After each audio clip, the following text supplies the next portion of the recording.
Olá, estamos começando mais um TC News. Hoje o nosso convidado é o diretor-geral do Detran, Dr. Antônio Carlos Gouveia, que vai falar um pouco para a sociedade como está o Detran, as ações do Detran.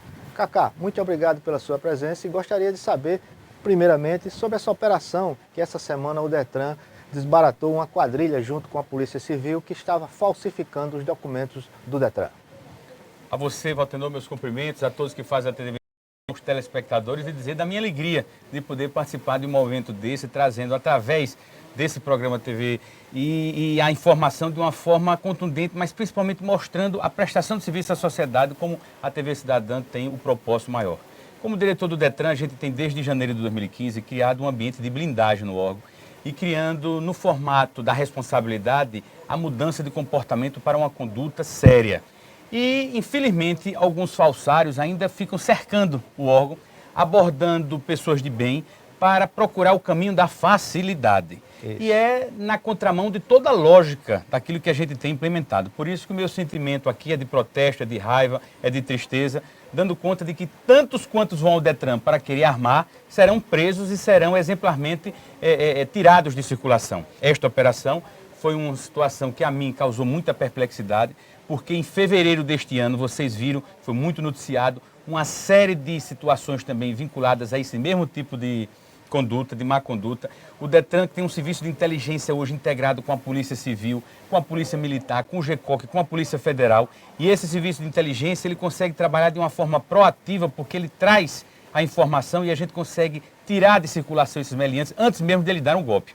E a perplexidade que a mim coube é porque no computador dessa moça de nome Samiramis, que tinha uma loja na Avenida Jatiuca, tinha todo um ambiente de falsificação, mas com situações de tecnologia que a gente chega a ficar sem acreditar. Sofisticado, né? E essa sofisticação gera indução a erro ao próprio servidor do Detran, porque ele não consegue constatar que aquele documento é falso, porque aquele documento tem uma autenticação de um cartório, aquela identidade tem uma fotografia e uma autenticação também do cartório, a procuração pública que traz uma indicação de legalidade para aquela tramitação.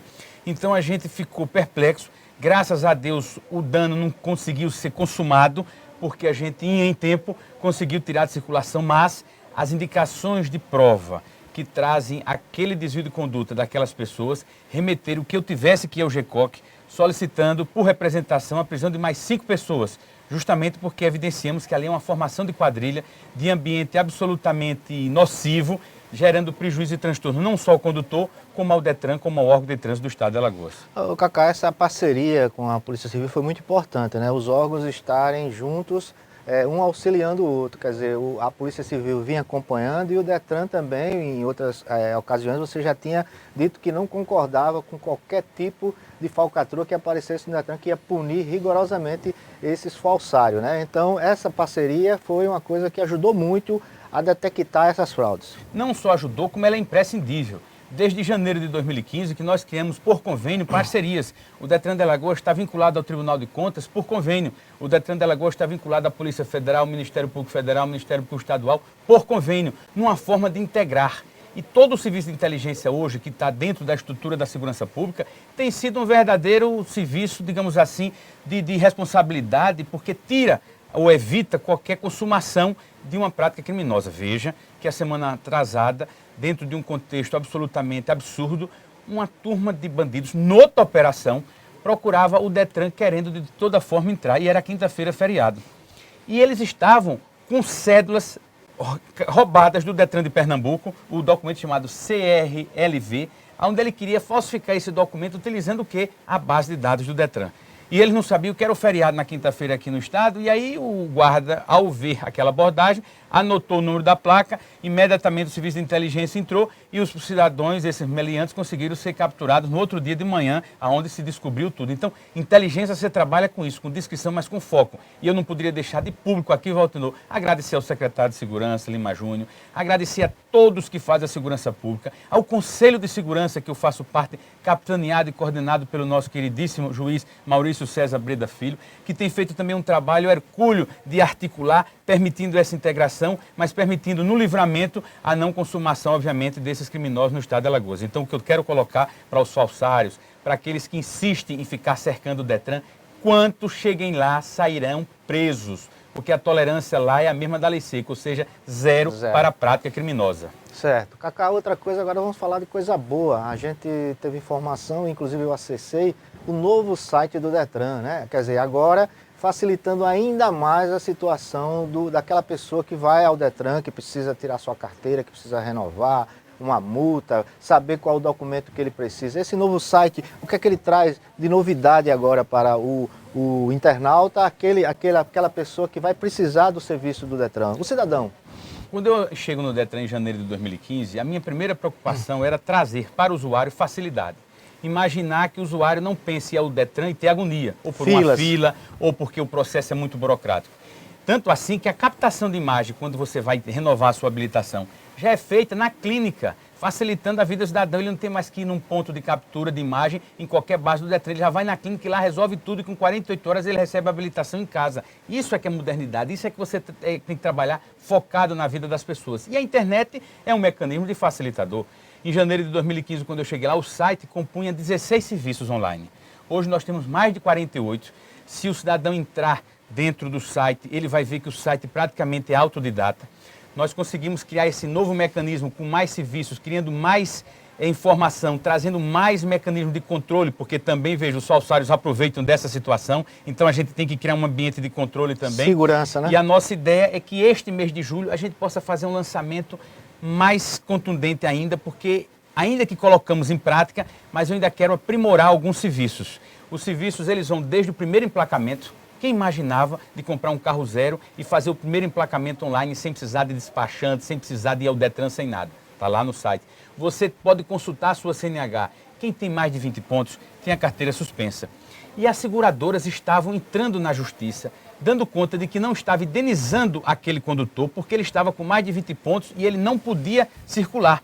E o Detran passava isso de uma forma desapercebida. Então nós encaminhamos a carta dizendo, cidadão, você tem mais de 20 pontos, você está com a sua carteira suspensa. Então tudo isso são mecanismos que o site já faz o monitoramento e este usuário consegue fazer uma perseguição, digamos assim, da sua situação de regularidade ou não dentro do próprio site do Detran. Então, muito melhor do que aqui fazer didaticamente uma explicação que é muito ampla, é o cidadão usufruir. Acessando www.detran.al, você já vai ver lá que coisa maravilhosa no sentido de você buscar os serviços prescindindo de um despachante, prescindindo de qualquer orientação, porque você consegue, se não resolver, dar todo encaminhamento pelo site do Detran.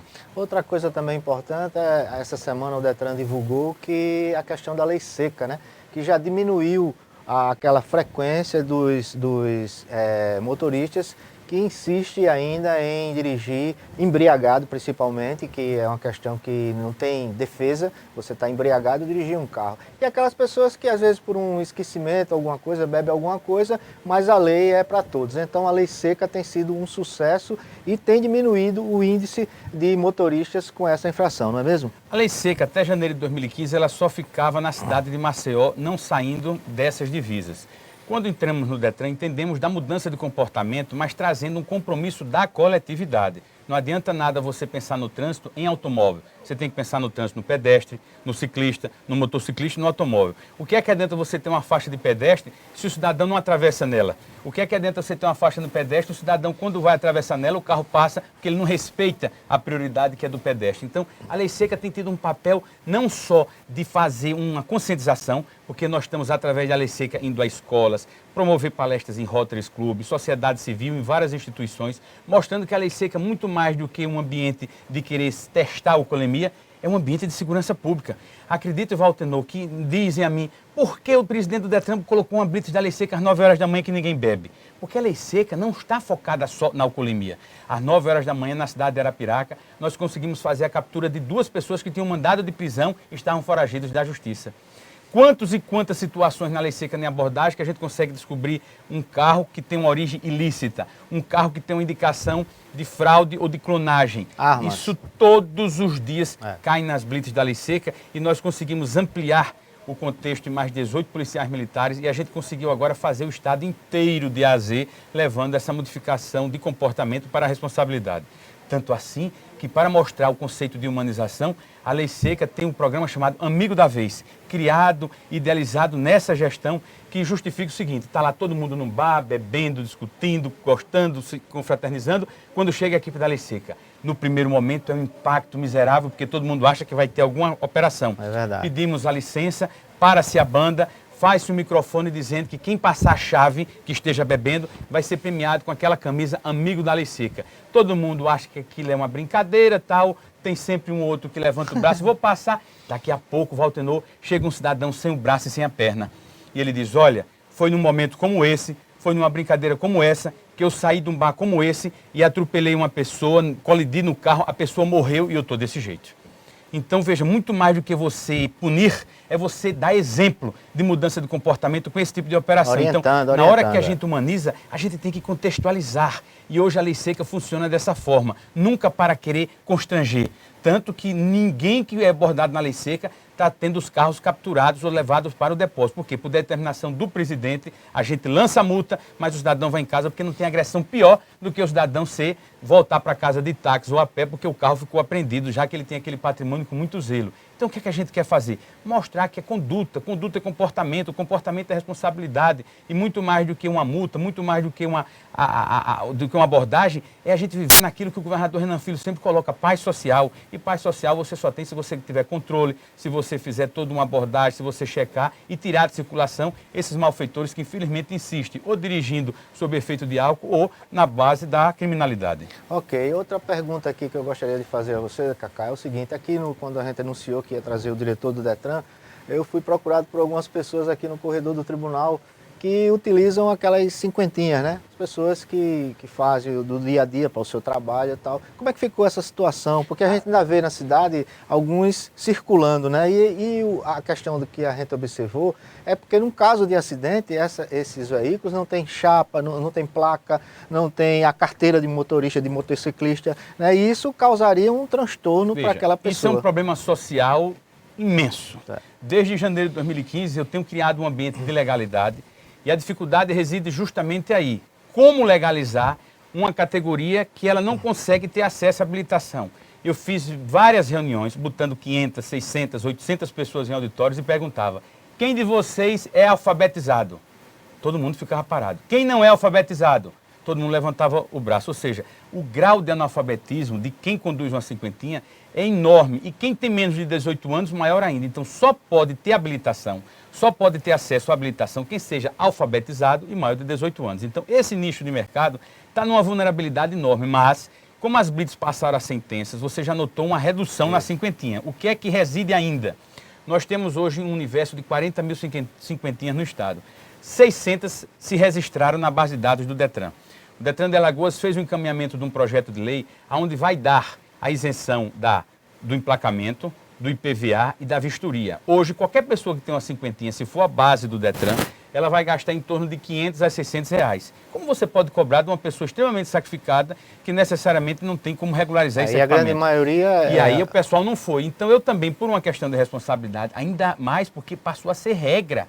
A regra pelo Denatran e o CONTRAN por uma resolução, a obrigatoriedade desses condutores. Mas é um problema de ordem social e eu estou criando um ambiente talvez de parcimoniosidade para dar tempo e não dizer lá na frente que o Estado forçou para que o cidadão tivesse. Então, nós criamos turmas no EJA, que é Educação de Jovens e Adultos, porque prescinde você registrar a cinquentinha, você ter a sua habilitação. Não adianta você registrar ela e não ter habilitação, porque você não vai poder dirigir do mesmo jeito. Então, a gente criou essas turmas do EJA. As pessoas procuraram a Edutran do Detran para saber o encaminhamento que desse, e a Ana Buarque e o Ricardo têm feito esse trabalho de induzir essas pessoas. E, para a alegria nossa, o cidadão chegou no Detran, levou a carteira de motorista, e disse, olha, foi preciso eu sofrer uma consequência de uma abordagem para hoje, aos 60 anos, ter essa habilitação. Em 6 meses eu consegui fazer o meu estudo e agora eu estou habilitado. Então, a gente está trabalhando, Valtenor, conceitos. E conceitos, quando você trabalha, você tem que envolver as pessoas para um propósito. Porque propósito você faz assim, uma coisa que fique contextualizada, não uma aventura, não algo que passe. Então, com relação à cinquentinha, aquele cidadão que for dirigir uma cinquentinha sem habilitação, ele vai ser abordado e, infelizmente, ele vai ter que deixar a moto ali, esperar que alguém que tem habilitação venha seguir no equipamento. E aquele cidadão que estiver dirigindo a cinquentinha sem o calçado apropriado, sem o capacete, sem os itens de segurança, esse infelizmente vai ter o equipamento retido e recolhido aos depósitos do Detran. Então a orientação que a gente dá é nesse sentido. A gente não consegue monitorar o estado inteiro, mas as fiscalizações têm trabalhado de uma forma pedagógica e você é testemunha como eu, como a sociedade, que o número de cinquentinhas circulando reduziu bastante. Também aquela questão daqueles carros em mal conservação, né? Porque você vê às vezes, desculpe dizer, aqui na Fernandes Lima, que a gente utiliza no dia a dia, alguns veículos a gente vê sem pneu em condições de uso, né? A gente vê o paralama caindo, quer dizer, então prova que aquela pessoa não está tendo o cuidado essencial no seu veículo, que é a segurança dele mesmo e do outro cidadão que ele pode vir a provocar um acidente. Nós temos uma frota de quase 800 mil veículos no estado de Alagoas. Com um tempo de vida útil acima de 20 anos, você está em torno de 60 mil veículos. E isso aí gradativamente vai reduzindo. Então o que é que a gente começa a imaginar? Que essas pessoas, elas têm, por exemplo, um carro chamado Marajó, vou dar um exemplo. E essa Marajó era de um cidadão que trabalhava numa padaria do Benedito Bentes. E o carro foi retido porque estava em condições absolutamente de risco, não só a ele como aos outros. E aí o cidadão ficou em pânico. E aí ele notou que realmente ele estava equivocado. Então esse trabalho de conscientização o Detran tem feito através das campanhas publicitárias, mostrando que o trânsito não é só o condutor do veículo. Repito, pedestre, ciclista, motociclista, tanto assim que na banca examinadora de quem vai fazer a sua habilitação pela primeira vez, a prova prática, eu coloquei uma bicicleta e um manequim de forma estática para que o cidadão tenha que dar o recuo de quê? De 1,5 m, porque a lei, o Código de Trânsito Brasileiro diz que quando você vê um ciclista tem que recuar 1,5 m justamente para permitir o que a gente chama de livramento. E com isso deu uma repercussão positiva porque nós fizemos uma pesquisa antes de implantar essa ação. Quando você via um ciclista, perguntava ao condutor, o que é que você fazia? O cidadão dizia, eu ando na via expressa, não tem acostamento, eu acelero e passo por cima. Olha que conceito desgraçado. Depois dessa ação, o que é que o cidadão disse? No mínimo eu freio para promover o livramento. Então o Estado tem essa obrigação e esse dever também de trazer na educação essa perspectiva de mudança de comportamento, como nós estamos fazendo agora, de uma forma inédita, Valtenor. A minha maior alegria e realização desse ano foi uma ação que o Detran fez com o Tribunal de Justiça e o Ministério Público, quando a lei é muito parcimoniosa. Se uma pessoa atropelar outra e a pessoa vir a óbito, a legislação diz que você dá uma cesta básica. O que é que isso vai representar na vida dessa pessoa que atropelou e matou aquele cidadão? Mas na vida de quem morreu, é uma tragédia, porque ele chora uma dor, Valtenor, durante anos de saudade, de sofrimento e de um sentimento de injustiça. Aí o Detran de Alagoas foi à justiça e disse, em vez de você dar uma cesta básica para ele dar durante 1 ano, 2, peça que esse cidadão venha para dentro do Detran, trazer o que ele tem de melhor, que é o tempo. E hoje o Detran tem mais de 70 pessoas prestando seus serviços dentro do órgão, né? E dentro de uma repercussão extremamente positiva. E vocês, qual é o critério? Se o cidadão que teve essa condenação pela justiça for psicólogo, ele vai para o setor da junta médica. Se ele for engenheiro, ele vai para a engenharia no trânsito. Nós temos, inclusive, na lei seca. O testemunho dessa moça que está na lei seca é incrível. Ela chegou lá apavorada, desesperada, e ela chegou e disse, olha, eu não estou acreditando no que eu estou vendo. O Detran tem alma. Ela, obviamente, quis dizer alma no sentido do sentimento, da humanização, e ela dizendo, eu estou mudando o meu comportamento. Então, fazer trânsito não é algo que é de brincadeira, é de muita seriedade, e a gente tem que trabalhar, assim, em momentos como esse, envolvendo, trazendo a sociedade, e eu agradeço muito a você pela oportunidade de estar aqui, trazendo esse tipo de informação para elucidar e mostrar à sociedade alagoana como é que o Detran pensa, como é que o Detran age e qual é o objetivo da gente. Claro, e aqui no Tribunal de Contas é a proposta da presidente, a conselheira Rosa Albuquerque, também de orientar. Ela sempre fala isso, nós temos que primeiro orientar o gestor para que ele não erre, não é verdade, Cacá? Então o Tribunal de Contas está fazendo parcerias. Em breve vocês vão ter aqui na nossa programação vários órgãos públicos que vão ser nossos parceiros para justamente fazer o que a gente está fazendo hoje, Detran, mostrar ao cidadão os serviços do Detran. A TV Cidadã é uma TV voltada para a comunidade.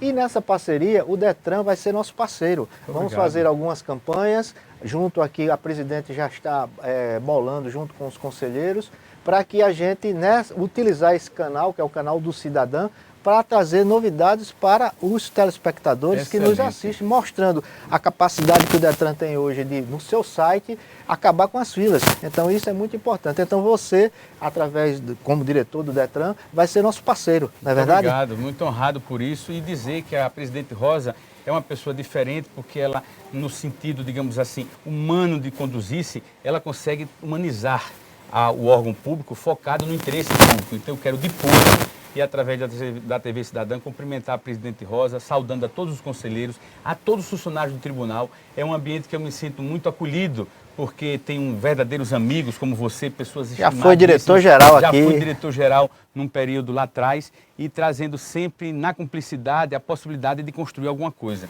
E a TV Cidadã, ela consegue, digamos assim, nesses 2 anos, se justificar para que veio, como funciona, focado sempre no interesse público. Então é de muita alegria e é de muita honra para mim poder estar participando de um programa através da TV Cidadã, trazendo sempre desde lá de trás, desde o seu início, com toda a equipe que está conduzindo esse processo, a possibilidade de valer a pena. Um propósito que vingou, um propósito que valeu a pena. Então, quero cumprimentar também aqui, se você me permite, o Geraldo, que fez um trabalho também iniciando tudo isso e hoje, com muita determinação, vocês estão aprimorando, estão aperfeiçoando, trazendo para a população a informação de uma maneira independente, mas principalmente focada no interesse público. É de muita alegria, é de muita valia. Parabéns, Altenor, parabéns a você. Obrigado, Cacá. E olha aí, você vai assistir toda essa programação, você que perdeu, que não teve oportunidade, também pelo YouTube, tanto este programa como os demais. Lá no YouTube, no Facebook, que é uma das propostas também da Conselheira Rosa, que a gente pegue firme nas redes sociais, porque hoje é uma grande febre de comunicação, onde você atinge o público-alvo. Então, quero agradecer aqui a presença do Cacá e conto com vocês no próximo TC News. Muito obrigado.